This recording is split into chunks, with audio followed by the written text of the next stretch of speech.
Welcome to the GSMC Business News Podcast, the show dedicated to keeping you up to date on all things concerning business, technology, and the stock market.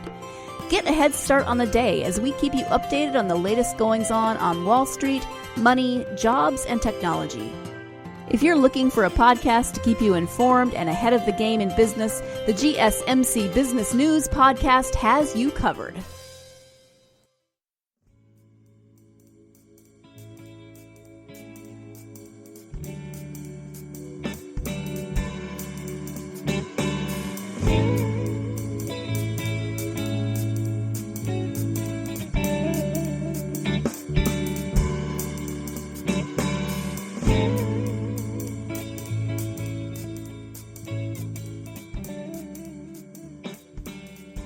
Thank you for tuning into the GSMC Business Podcast, brought to you by the GSMC Podcast Network. I'm your host, Moriah, and today we'll be talking about artificial intelligence. I always find interest in the subject. I'm not the best when it comes to the artificial intelligence and the technology. I definitely do a lot of Googles.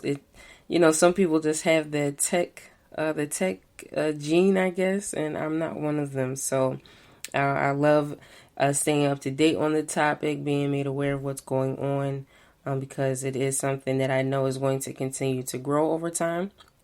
This is something that, if you haven't looked around you, it's everywhere. Artificial intelligence is in every space, I would say, every industry. We depend on artificial intelligence so much at this point that I don't see us ever going back to a time where this wasn't heavily needed in whatever field you're in. So today we're definitely going to dive into the subject of the artificial intelligence. We're just going to talk about what it is, some day-to-day examples so you can understand how much we do use it. And then we're going to apply it to business, some examples in business, some tips for you in your business if you're looking to add some added layers of just some systems and processes that help with business, help you see trends, help you understand the data that you're receiving. Sometimes it's hard to manage your cash flow, for example, especially if you're a business that has a lot of traffic. A lot of times you can get caught up in selling the items and caught up in, turning leads into sales and caught up in customer engagement that you miss some crucial data points when it comes to your cash flow or when it comes to, delivering the right answers to customers. Sometimes when you're in the weed of business, you tend to not forget the basics of what you've been taught, but you tend to push those to the back of your mind. And in business, you always want to be aware of all the moving parts of your brand, of the business that you work for, or the business that you own. So artificial intelligence, it has a way of doing that for us, so we don't have to have our minds pulled in so many different directions. Artificial intelligence can come in and basically make the work a little bit easier for us. So that's the reason why I think it's pretty good to implement it into your business. So we'll be getting into that today as well. And then, as always, my favorite part of the show, we'll be doing some hometown heroes. Now, obviously, every brand doesn't start off big, and every brand doesn't start off small. So when I do the hometown heroes, you'll see a little mixture of some micro small businesses and then some huge small businesses. So today we're just going to touch on a few businesses in different industries who I think are handling some additional artificial intelligence being added to their systems. I like what they're doing. I can remember when some of them got started. So we'll definitely hop into that today too. All right. So let's hop right into the subject today. Again, we're talking about artificial intelligence and how it applies to business and also how it's in our day-to-day lives, right? So if you look up, the name artificial intelligence, you'll see a few different examples. You might think of Uber. You might have pulled up an article that describes what artificial intelligence is. All of that is literally artificial intelligence. The fact that you can pull up Google on your phone and type in, let's say, food, Italian cuisine near me, and that's what you put into Google. What the systems in place, and the process in place will begin to do is go through all of, say, your SEOs, looking for certain terms, cuisine, looking for Italian.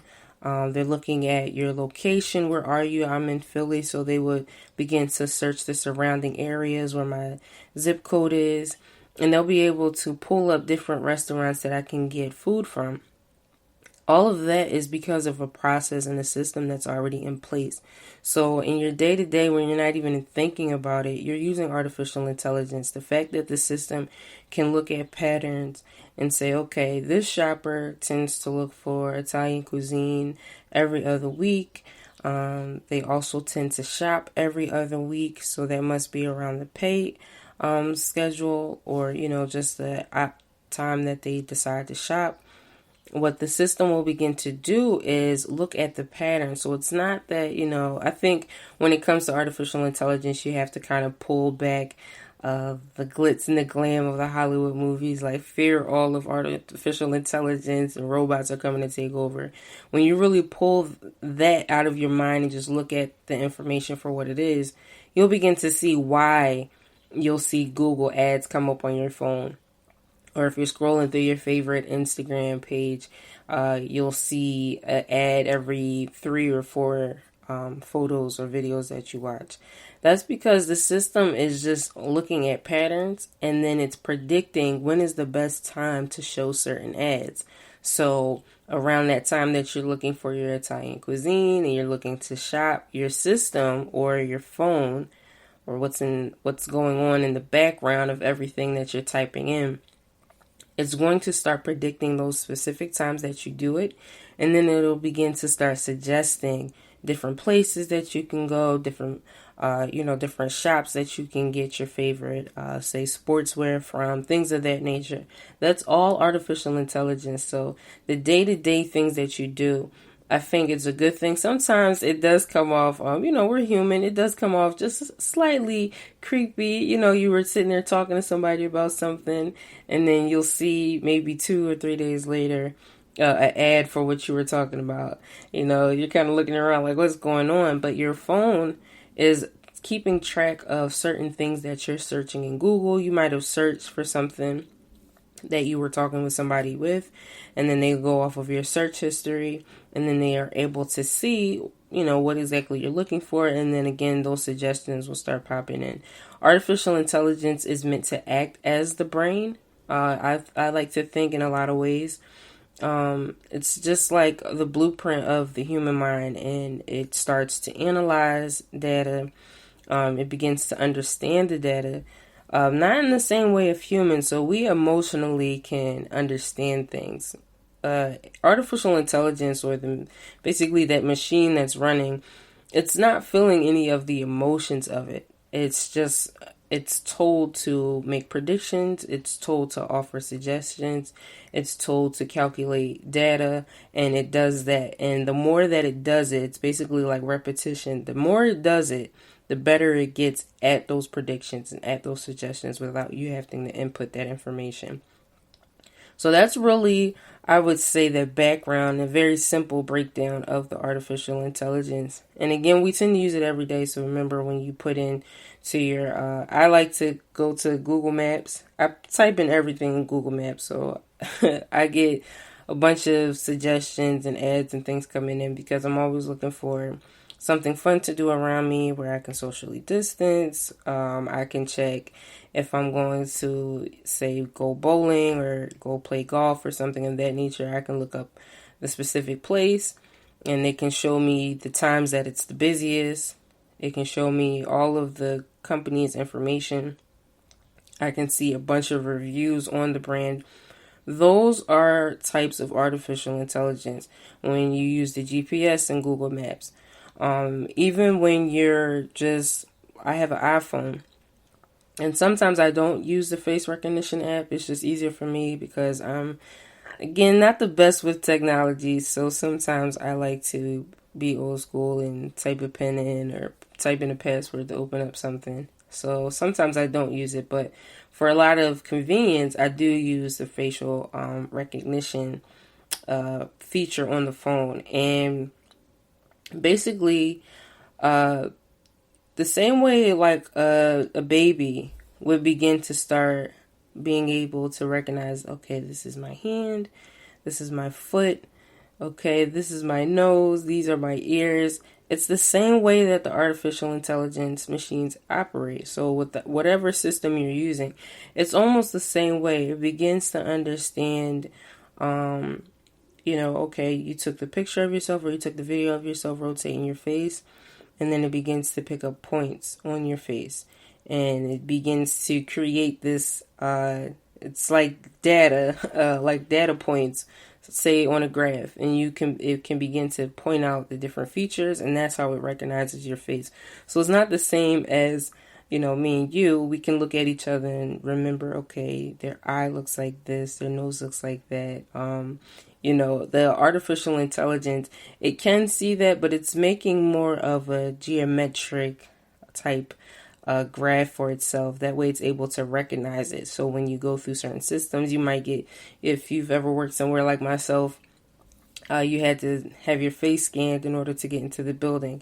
It's looking at those certain points on your face, and it's able to match it to other systems. That way we as the humans can take in that data and that information and begin to use it for our different systems and our different areas and our different projects that we might have in place for our businesses. Even when you're typing on your phone, and it gives you suggestions, or even when you're typing on the laptop or, whatever device you're using, and it'll give you some autocorrect suggestions, and you have the option to turn that autocorrect off.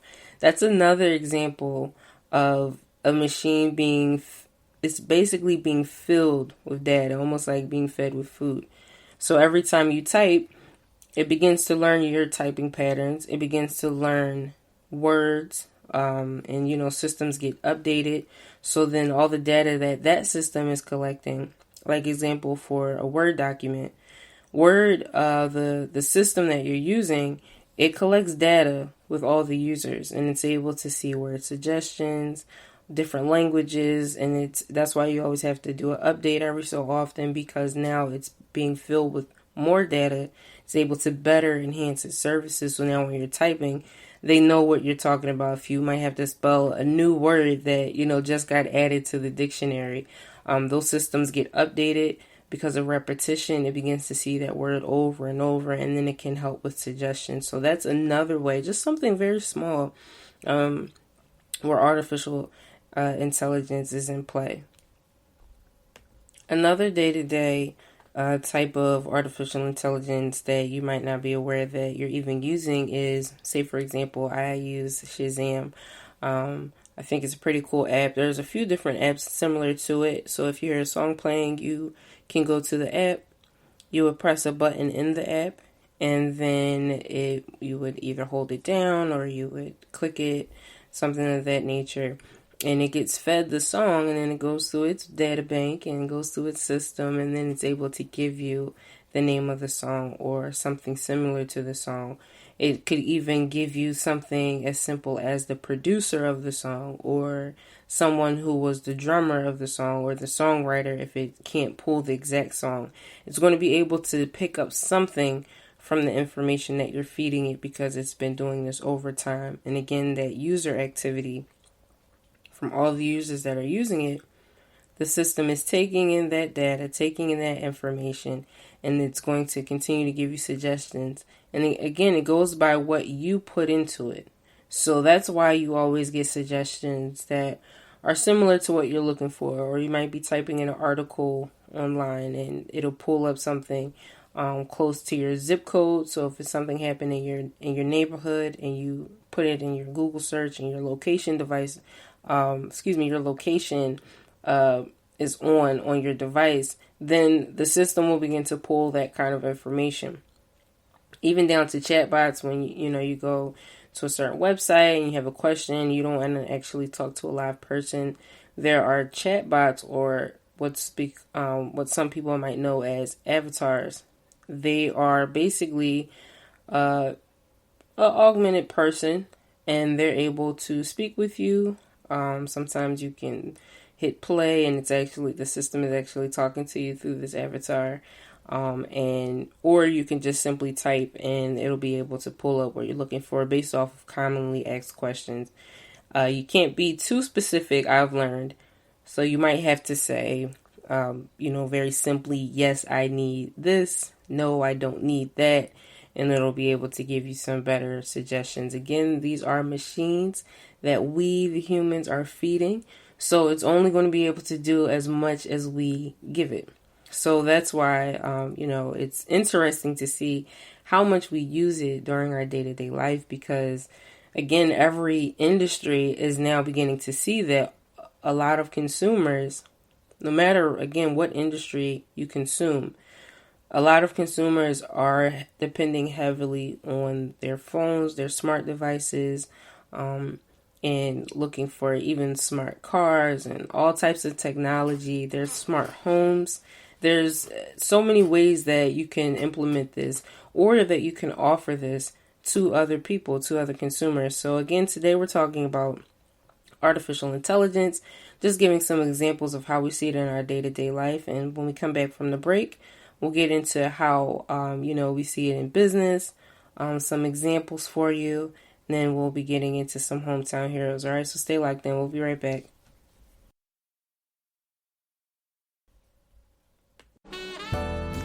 Are you looking for a podcast that gives you all of the latest news from the world of finance? Then check out the GSMC Financial News Podcast. We'll delve into the ups and downs of the stock market, changes in the economy, and news from the world of real estate and technology. From breaking news on the New York Stock Exchange, NASDAQ, or the overseas market, to updates on the bond market, if there's money to be made, we'll cover it on the GSMC Financial News Podcast.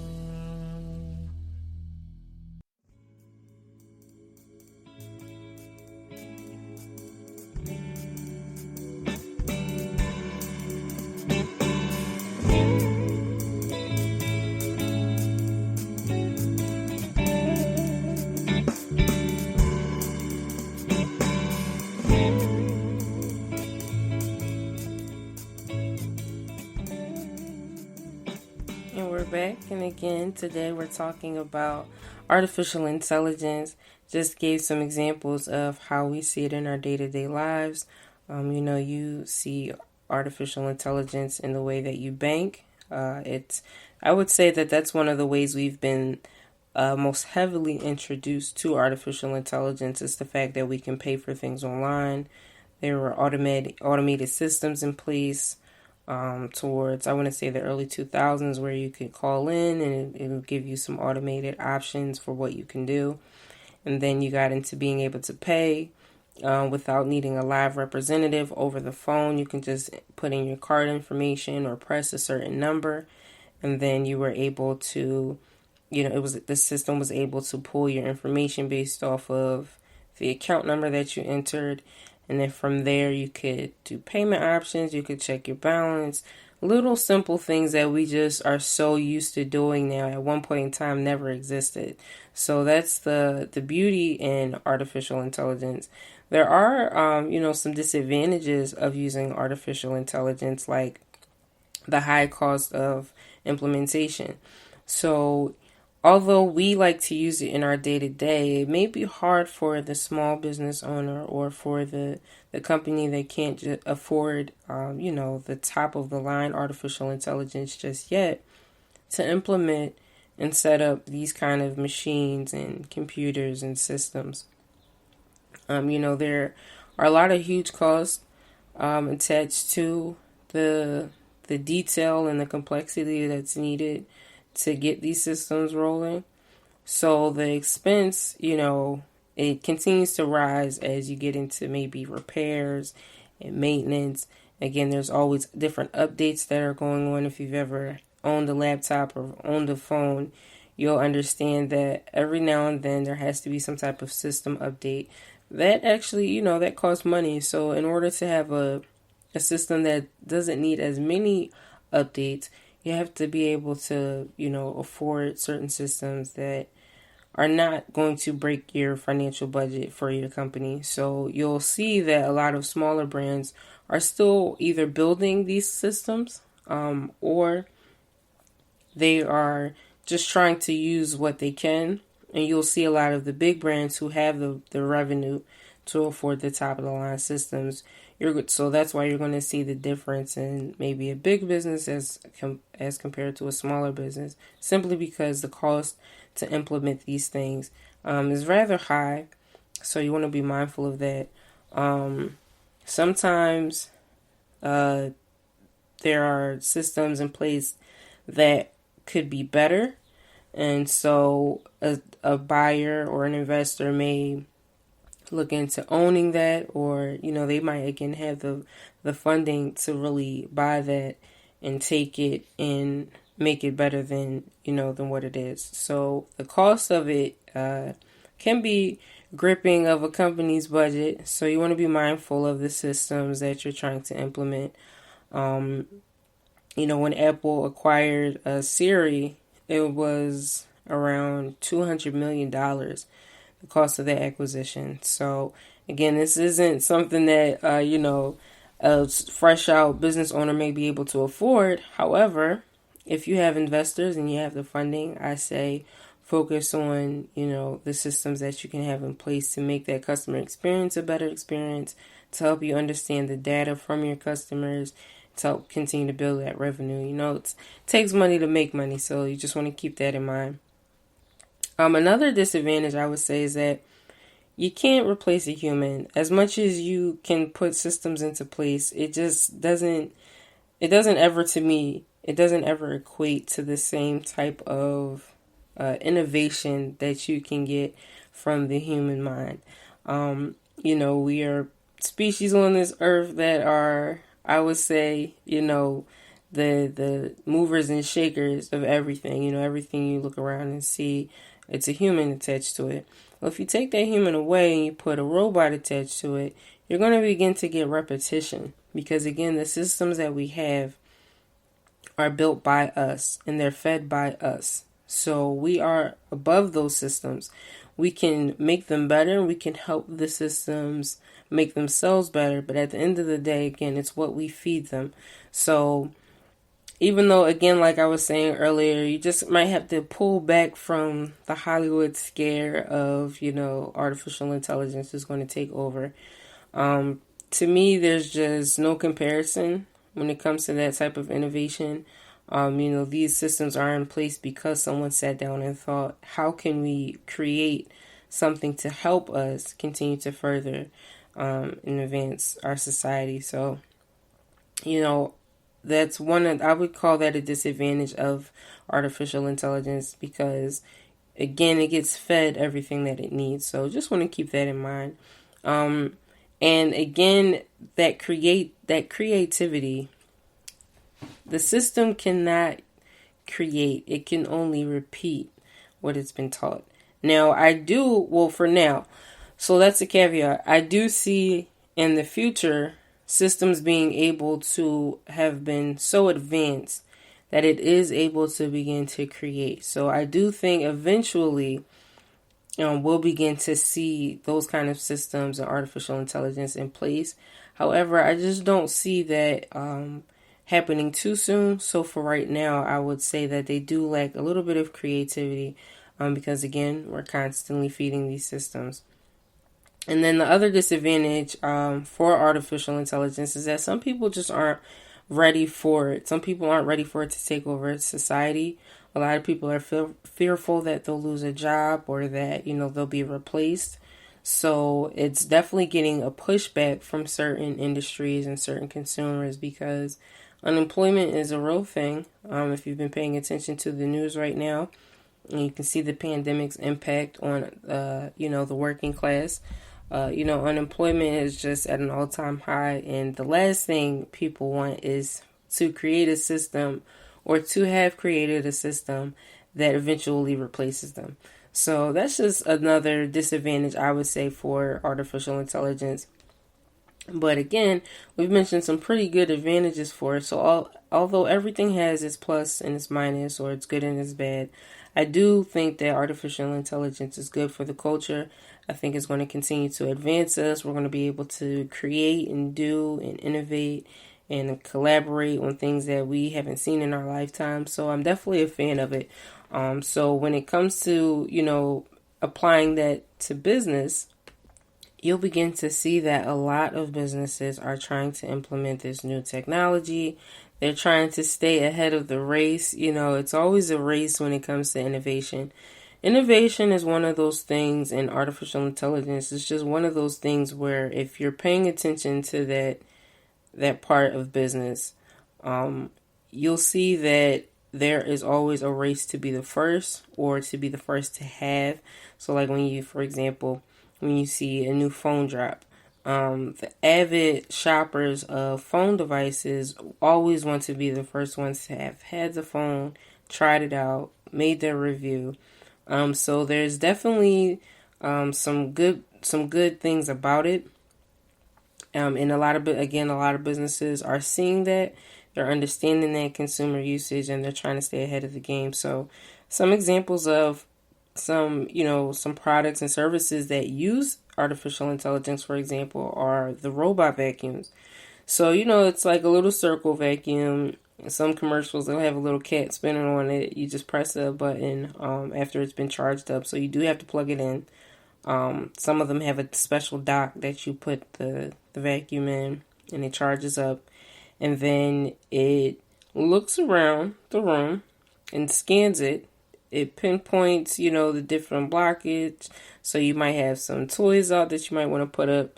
Again, it's not the smartest, so it doesn't understand that, it could possibly move it out of the way.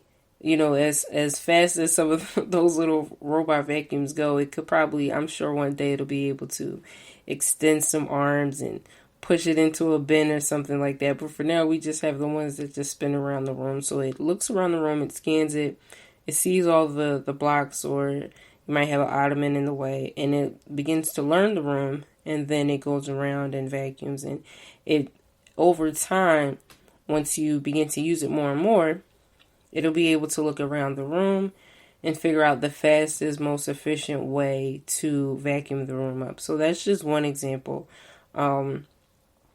Even down to social media, you've seen, I'm sure, especially with the past election and other things, the stock market going through some ups and downs.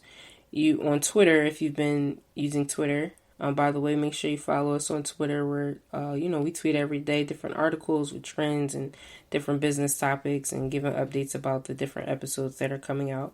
But even on Twitter, they can identify, certain speech, and now it can begin to identify certain videos. So if there is pornographic, videos on Twitter, the system will label it as that and say that you have to be a certain age, or that, in some cases it might just be someone in a bathing suit. But because the system has constantly been fed this information, it's going to let everyone know, because they know they have some younger users on there, or they have some users who just don't want to see that type of content. So there's you get a brief disclaimer of what's the contents of the video, even down to violence. There's been some police brutality cases on the rise. There's been some different, shootings and things of that nature. And that's the type of news that gets put on Twitter. Twitter is, I always like to say, this generation's version of the daily news. Before, old heads would, read newspapers and watch the news. Now we hop on Twitter. I know I'm on Twitter every morning checking out the latest news and trends.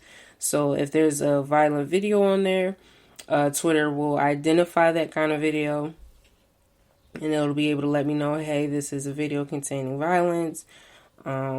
If you tweet anything with hate speech, any type of illegal content, they also fight the bot accounts. Instagram even fights cyberbullying, and if certain comments are rude, mean, or nasty, it'll be able to delete it, and it'll send you a notification, hey, this has been removed from our community. It doesn't meet our guidelines, things of that nature. So you'll see that almost in this artificial intelligence is just in every industry at this point.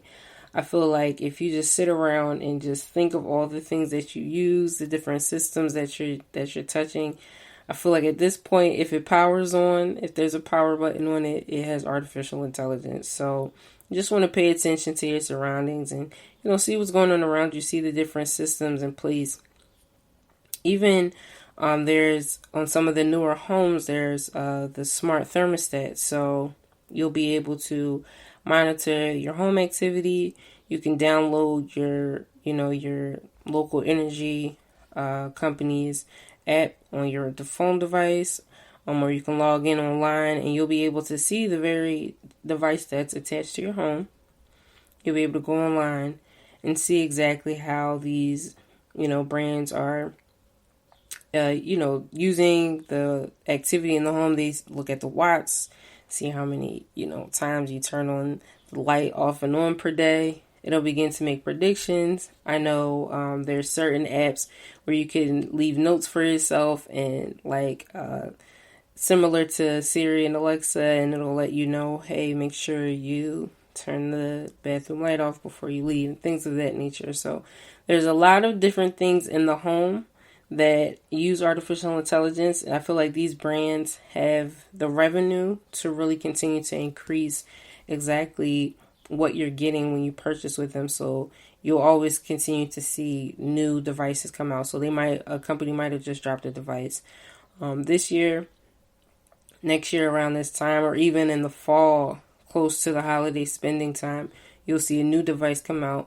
and they'll offer maybe one updated suggestion, but that's because of all the artificial intelligence that has been collecting data and information. And these brands have learned, okay, if we put this into the device, again, it's a high cost when it comes to implementing artificial intelligence. So they'll be able to spend the particular funding that's needed to get these devices updated, and then they'll add it to the sales price, and then you, the consumer, have the option to buy or not. And that's all by the inner workings of artificial intelligence and what these systems are being fed, I would say, at all times of the day. And again, those are just a few of the disadvantages that we discussed, and then some of the day-to-day products that you use that you might not even be aware of. There's even clothing brands that are starting to become hip to the artificial intelligence, like Burberry. They have systems in place where they can track to see if certain items are being, resold. A lot of businesses are starting to put the digital barcodes, within the product, so it's woven right into the leather and the seam work of maybe your favorite bag or your favorite shirt, and that way, the store can scan the item, and then that company understands, okay, for like audit purposes, we've sold this many shirts in this store in this city. So artificial intelligence, again, it's really crossing different sectors and different industries. There are some disadvantages to it. Again, the biggest concern I would say is humans not wanting this new technology to take our place. Unemployment is not a good place to be in. Again, if you've been looking around during the pandemic, a lot of industries had to lay off workers because of different impacts of the global pandemic, and where artificial intelligence can step in and assist. We don't want to lose that human creativity.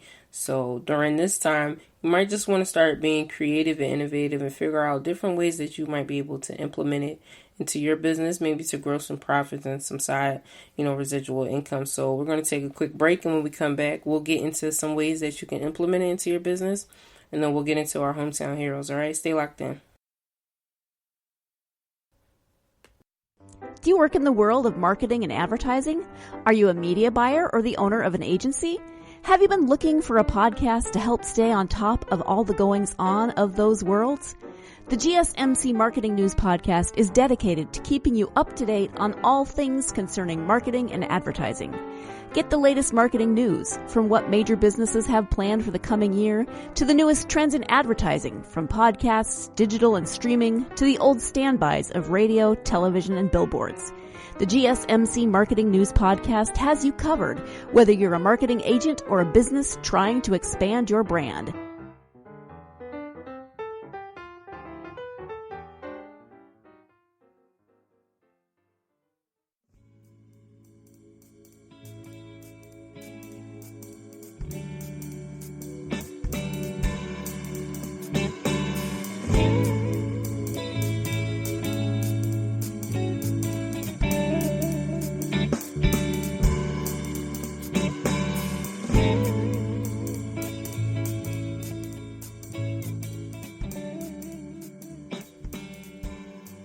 back. Thanks for staying locked in with us today. And again, we're talking about artificial intelligence, how it came to be, or how it pretty much is used in our day-to-day lives, how we don't even realize, for example, when we're using our text messaging applications on our phones and we're typing a text and the system gives you a suggestion that's based off of your usage, that's based off of other consumers' usage, the system trying to make your interactions and your experiences better all the time.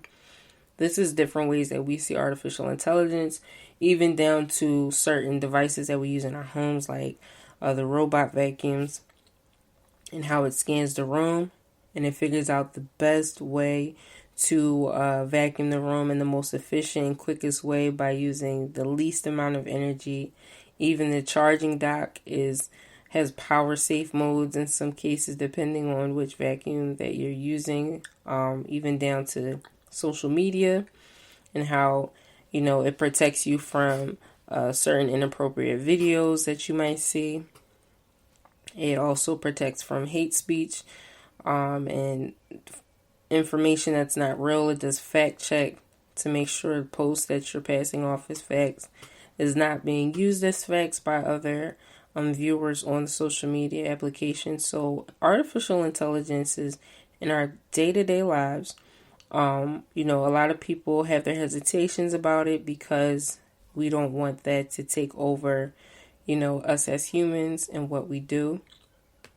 Again, unemployment hit a very, very high number throughout the pandemic, and a lot of jobs have been replaced by some artificial intelligence, depending on the brand, because for health reasons they just weren't able to have the live human employees in certain settings. But now companies are being able to do cost variances and start to be able to see, okay, it cost me this much to keep these many employees on, but if I switch to artificial intelligence, it might cost me, this much to do the same operation, and it might actually get done in half the time. So, there are some hesitations to artificial intelligence, but I think when it comes to business, I love innovation and I love growth. And, when you're operating your own business, you want to definitely figure out ways that you can implement some artificial intelligence. Again, like we discussed, it is a little on the pricey side, depending on what you're looking for, depending on what you're getting, and what you're trying to interpret the data as. You might be looking, for example, to manage your cash flow. So, according to some reports and some studies, about 85% of businesses report medium or high financial impact from the pandemic. So that was over a survey of close to 5,000 companies. So even some companies who are profitable have seen impacts of the pandemic. So these artificial intelligence systems can offer more, I would say, an open look or a transparency into the root of the problem. And it can begin to show you, okay, so that the pandemic came, it impacted sales, and your most impacted sales came from this region, and this region seen the most, the most decline when it came to sales because maybe it's a community who doesn't use the product that much. Maybe the product was just for fun and they don't actually need it. So those consumers are smart shoppers in that area and they counted the cost and realized they don't need to use this brand. Or it could be an area that's, stricken with poverty and they're not able to shop the same. So that's why you were able to see the decline in the cash flow. So that's one way that the systems do it. There's also predictions. So, based on, again, the pandemic has definitely shifted a few goalposts in a lot of industries. So things are definitely different. There's more work to be done. But for the most part, a lot of these systems can predict when those squeezes are about to happen, or when your lowest sales months are going on, or when you might want to consider growing, or you now have, by this year, you should be making this much profit, and you'll be able to hire more employees, things of that nature. It's able to spot trends. It can go beyond just your regular bookkeeping. So, we do our regular bookkeeping. We have our typical balance sheets, our typical income. You can see your assets and your liabilities and things of that nature. What this accounting software can do is go beyond that, and it can find, fraud, if there's fraud taking place. Wherever there's humans, there's always room for error. So you might see some fraud going on in certain companies. Your accounting software can track that because it's only able to do what it's being fed. So if anything is off, if it wasn't fed its full meal, it's going to report that. And it's going to say, hey, we were able to find this much information. There is missing funds in this department. And the system will be able to pick that up. It begins to pick up errors, different patterns. If you are overspending for your holiday budget, the system will be able to pull that up. And then again, like we briefly talked about, you're able to do automatic payments.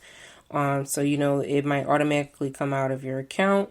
So as a business, you might want to implement this system if you're offering some type of service, or if your business structure is around, events, or it's around a membership. So members might pay quarterly or annually or a monthly membership fee. They have the option to have that automatically pulled out of their account. Those are some of the ways that artificial intelligence is able to help manage the cash flow of the business. And while the system is able to manage that part of business, right, approving bills and paying bills automatically and sending reminder invoices out, you, the company, or you, the employee, or you, the owner, you're now able to really focus on your customer experience, your business to business experience, seeking out different vendors and different manufacturers and the things that actually take the human interaction. So while, I love all of our accountants out there, there are just some systems in place where you can either act as an accountant on this, this web, like a cloud space, and you can be paired with people who need different accountants, or, you hop in the wave of the automation and you try to implement this into your own business structure. You might want to use some of these systems, even though you are an accountant. You might want to offer your customers a discount on certain software, so that they're able to see how it works, still use you as the brand, and you still will receive revenue for your service that you're providing. So that's one way that, artificial intelligence can be added, that cash flow management. Another way would be your office practices. So a lot of times we do, productivity. That's really, as an employee, if you've ever worked anywhere, you're normally judged, I like to say, based off your productivity. How much work are you actually getting done? Are you lounging around? Are you actually in front of your computer all day, every day? Are you dealing with customers at all times? You are strictly taking your breaks and lunches when needed. Systems, when you implement them into your system, especially if you're a company that has some employees, it can track that information for you. So, those paper-based productions that take place in some brands, they have to figure out a way to shift that, because what I've learned is that a lot of companies that have paper-based production, they have agreements with other companies who they may be sending this paper to, or who they're getting the paper from. You're either on one or the other side. These kind of businesses are seeing a very crucial point in the shift in the different industries right now. I would say especially due to the pandemic, because a lot of things are becoming virtual. And if you don't have the right systems in place, if you don't have the right fraud protection in place, it'll be hard to do business with a company who has those things in place. You'll be playing catch up. And it's also hard to be the business who has these type of channels in place and your contracts are with brands who can't afford to do it or just simply won't because they're just not looking to change and not looking to innovate with the times, I think now is a perfect time to get those paper-based functions to go virtual. But again, if you are a brand out there who has some paper-based functions, you might want to look into some software that can take those paper, those hard paper files, make them virtual, and then from there you continue to be virtual. I think that's the way things are going. So that might be something that you want to keep in mind. As far as productivity, they're able to track, customer support. So one of your KPIs should be your customer retention. Your KPI is your key performance indicators. So you might have different brands have a different, set of indicators. I think every brand or every business should have customer retention as one of their KPIs. There are systems in place who can track, okay, this customer A has come back 5 times and they have bought more and more every single time. Customer B comes back every so often for new items. Customer C only shops when there's sales. And customer D, they only shop one time, but based off of some customer referral information, we can see that they gave us a referral. Automated systems are able to pick that information up. And so I think every brand, again, should have that as their KPI and use systems that will show you, your customer retention rates and things of that nature and satisfaction. Another thing that you might want to implement is for helping with your human resource department. So whether you're a big or small brand, there is always a human resource department, whether it's official or not, right? You're always looking for talent. You might be contracting to a different type of brand. You might need a model for a certain advertisement that you're doing. And so you have to go through these companies and you have to look for talent.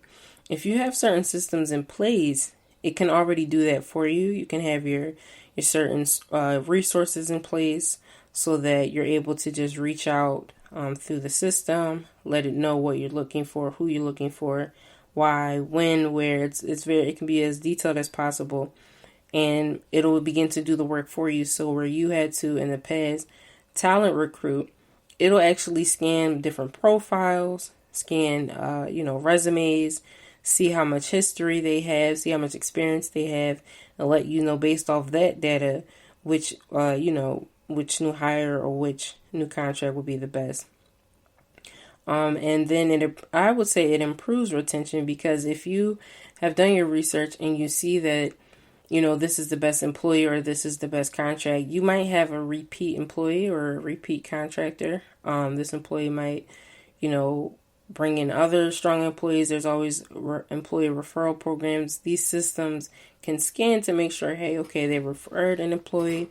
This employee that they referred has this amount of history. These type of things I would say is very important with a brand, because you want to be able to see what you're getting into. You want to be able to, again, use the data that you're feeding the system to give you end results so that you can understand predictions and to see projected years worth of maybe revenue that you should be getting, or how the business will grow, things of that nature. And then I would say just the last way that you want to implement it into your business is, again, making things as easy as possible. That's what the artificial intelligence is for.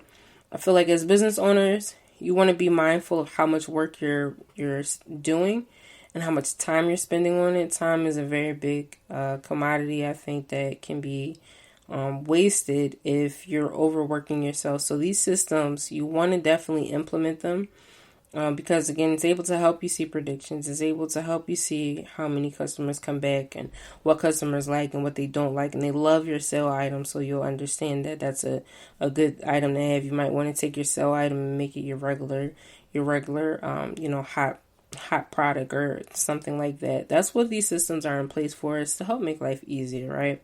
All right, so we're going to take a quick break, and when we come back, we're going to get into our hometown heroes, my favorite part of the show. So stay locked in. We'll be right back. Tired of searching the vast jungle of podcasts? Now listen close and hear this out.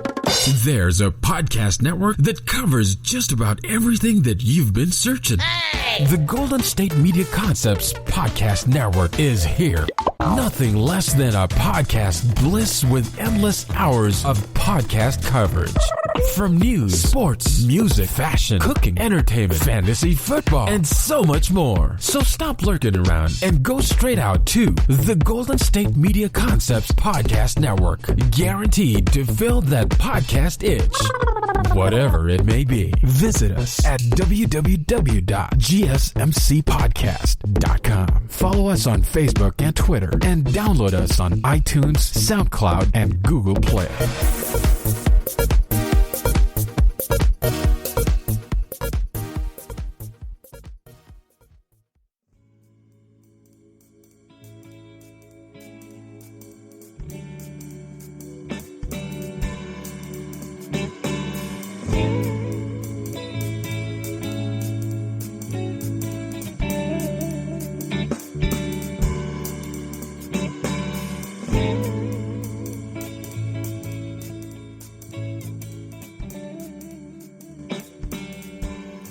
Back again. Thanks so much for staying locked in with us today. We're talking about artificial intelligence, just some different ways that you use it and I use it on our day-to-day, how it has its advantages and its disadvantages, and how, when you're operating your own business, you want to try and implement these systems and get these things into place, because what artificial intelligence is able to do for your brand is show you predictions.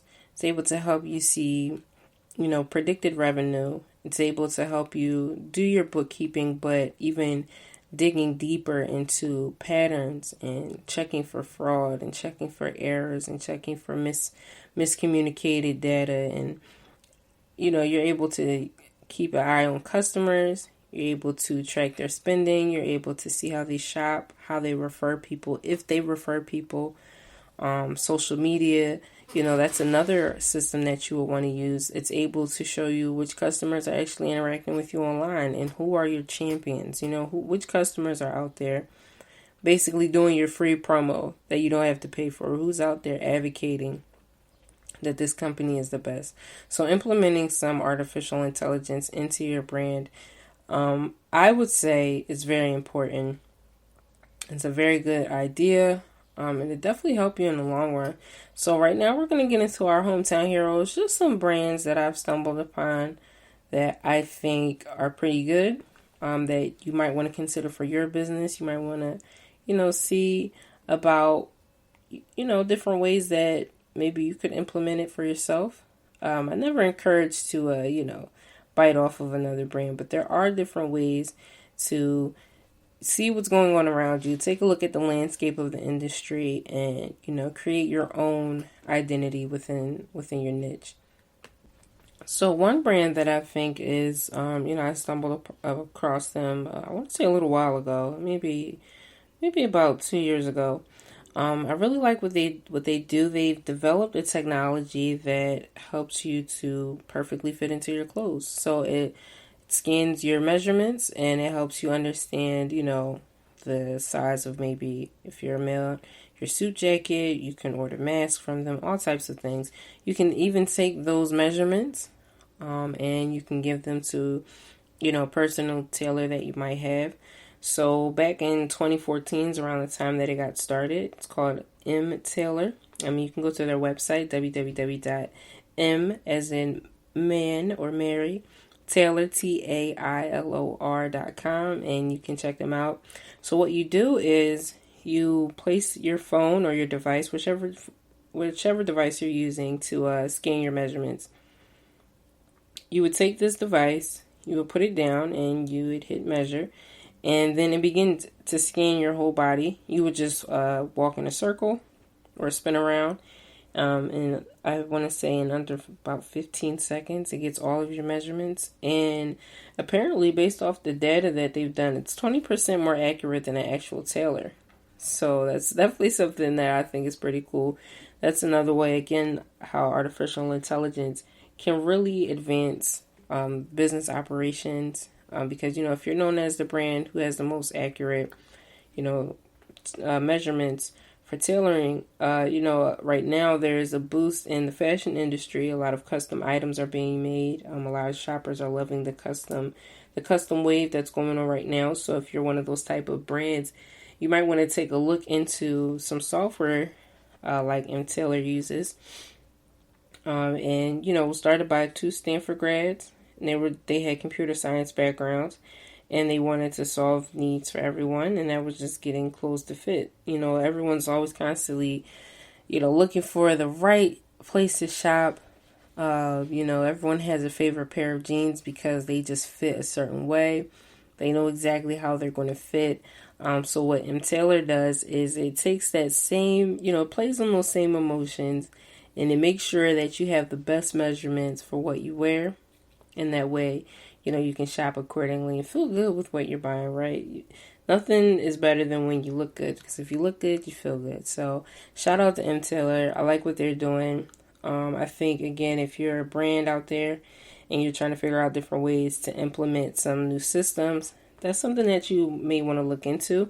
Having a way for your customers to buy your items, if you're a clothing boutique, for example, and be able to do their measurements so they know exactly what size to buy. Because what ends up happening is that cuts down on returns and refunds.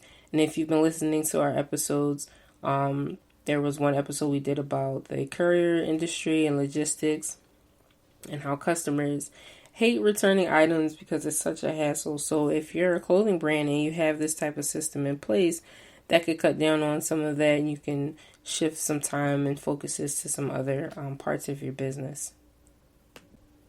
There is another brand out there shifting from the clothing industry, moving into the healthcare industry, called Sensley. And their slogan or their motto is empathy plus technology, a better way to engage. I thought that was a pretty cool tagline. So there is really like a virtual reality that's used to treat real life problems when it comes to healthcare. There's times where technology just doesn't work. And the automated systems, especially with your older patients.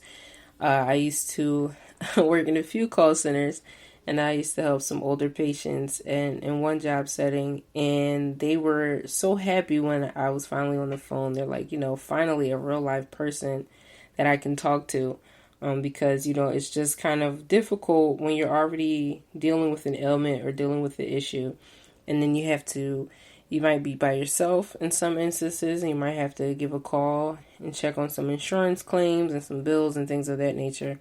And you're getting a system that keeps giving you 2 options and press 0. And when you press 0, it takes you back to the main menu. There's, sometimes there's just a lot of bugs in the system. Again, it's artificial. So it does have its plus and its minus. It has its flaws. So with this brand, what Sensley is looking to do is looking to help individuals feel more connected, especially when it comes to healthcare. So it was started by a team of individuals, and what they decided to do was come together.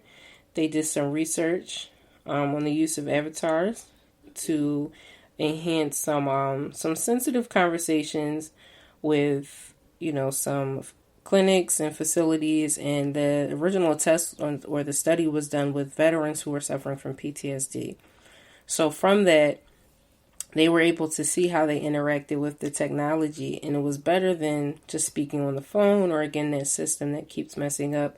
If there's an avatar, you can actually chat with someone online. It led to better outcomes. So although they're understanding of the fact that this isn't a quote-unquote real live human being, it just feels a little bit better to be able to speak to a system that has a live realistic enough. I was looking through the site, and the technology that they're using is pretty dope. Their avatars, they look just like day-to-day people. They talk more advanced. So I remember before when like the chat bots and the automated systems were first getting really, really heavily implemented into different businesses. You couldn't really give it too much information because it would get confused. It would give a disclaimer like, I'm still learning. Can you please, reword the question, things like that. But, when you're dealing with healthcare, you're dealing with insurance claims, different providers, different payers, different companies. Having less of a hassle is better. It eases your mind. Again, you're already dealing with some health issues and you don't want technology to make things worse. So I like what Sensley is doing. This is good for different businesses. Again, we talked about how you might want to implement some artificial intelligence into your business. You might want to take a look into Sensley if you're a healthcare provider.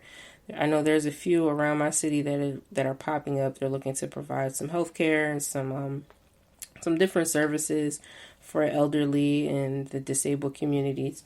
So this might be something that you want to take a look into and figure out different ways that you can implement it into your business. And then the last hometown hero that I just wanted to talk about was Open Table. So at this point, Open Table is huge, right? They're not, I wouldn't say that they're a small business anymore. But when it was founded back in July of 1998, it was definitely a small brand. It was incorporated in California by Chuck Templeton, and it was called EasyEats.com. So that's back before it had its IPO or its initial public offering. That didn't come until about 2009. So before then, it was just very small, just working on its processes, getting things in order. The small business phase, that's really where it was. And it was able to raise enough funding to go public in 2009.